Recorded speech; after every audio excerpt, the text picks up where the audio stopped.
Well, we were asked to sort of talk about why we love teaching, or what it is that inspires us in teaching. And I want to switch that a little bit and focus on another theme, the theme of gratitude. And hopefully you'll see how that comes around to talk about being inspired to teach as well.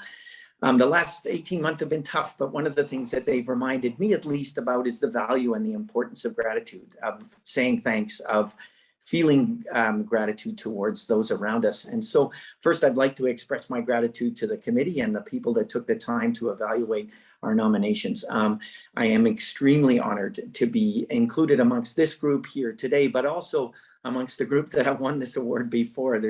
It's just indeed a humbling honor to be included amongst that excellent and accomplished group of teachers. I also want to acknowledge my gratitude about the place that I live and work. I have the fortune of having a window that looks out onto the North Shore, and I'm constantly reminded about the beauty and the importance of this land that we live on. And I'm also then constantly reminded of the enormous gratitude that I feel towards the Coast Salish people who have been the stewards and owners of this land for millennia. As a settler on this land, I acknowledge my enormous personal debt that I have to the Squamish, the Tsleil-Waututh, the Musqueam, and the Coquitlam people. I think we cannot say that often enough. I also want to thank my department, my colleagues, my chair, Deb Connolly, and especially the staff with whom we work. They provide me with the support and the enthusiasm and the ability to do the things we do as teachers and researchers. And to them, I am enormously grateful.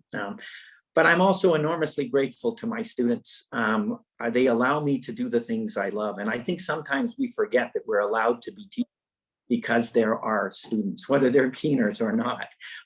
Their presence and their enthusiasm, their contributions, cautious contributions sometimes to the arguments that we're making and the conversations we're having.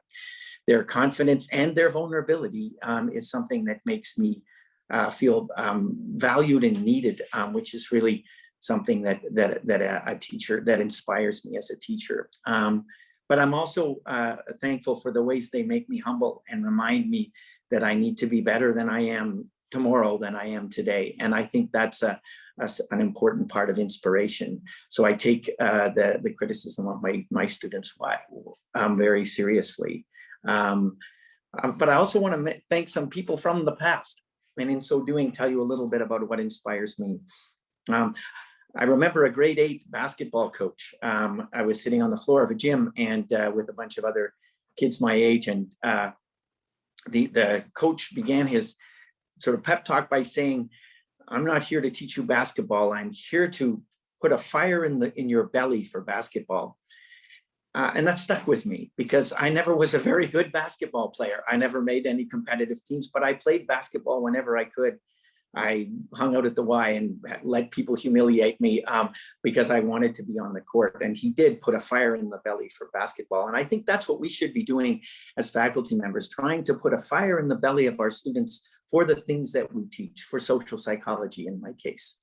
I also want to thank a youth director at the Y who, in my very first teaching opportunity, when I was very young at 17, shoved me out the door after a long discussion about how I wasn't prepared enough and so on, and my fears and so on, and pushed me out the door and said, "Steve, just have fun."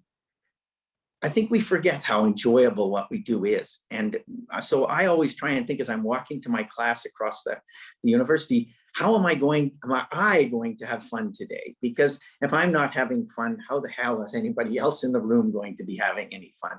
So I remind myself, and I thank Linda Keep for that great advice.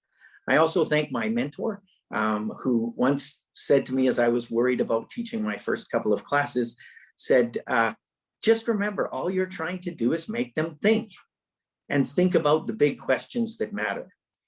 I've kept that, and every time I'm planning courses and thinking about courses, I'm making decisions about what will make the students think. Not that they'll know what I'm teaching them, but rather that they'll think about it and carry it away. I love when a student says, "I was yesterday or last week, I had a big argument with my dad about the things you talked about in class." And my answer back to them is always, "Did you kick his ass? Did you get it to figure it out?" I love it when students become teachers.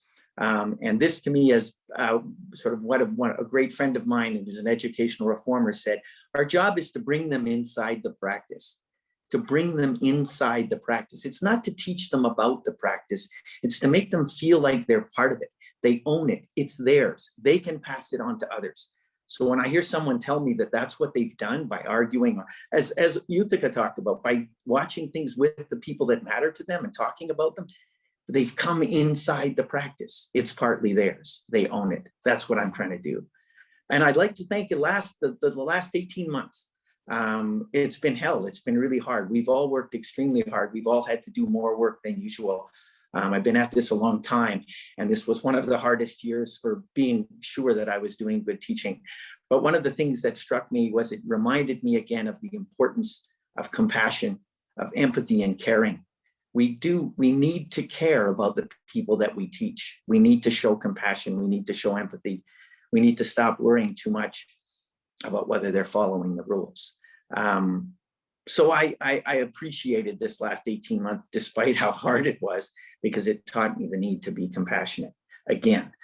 And then I'd like to thank you all, of course, for showing up here and listening to my musings, and maybe for reminding me that I should be thanking those people in person again, because some of them are very good old friends, and I should try and find my grade 8 basketball coach someday. So thanks so much for listening.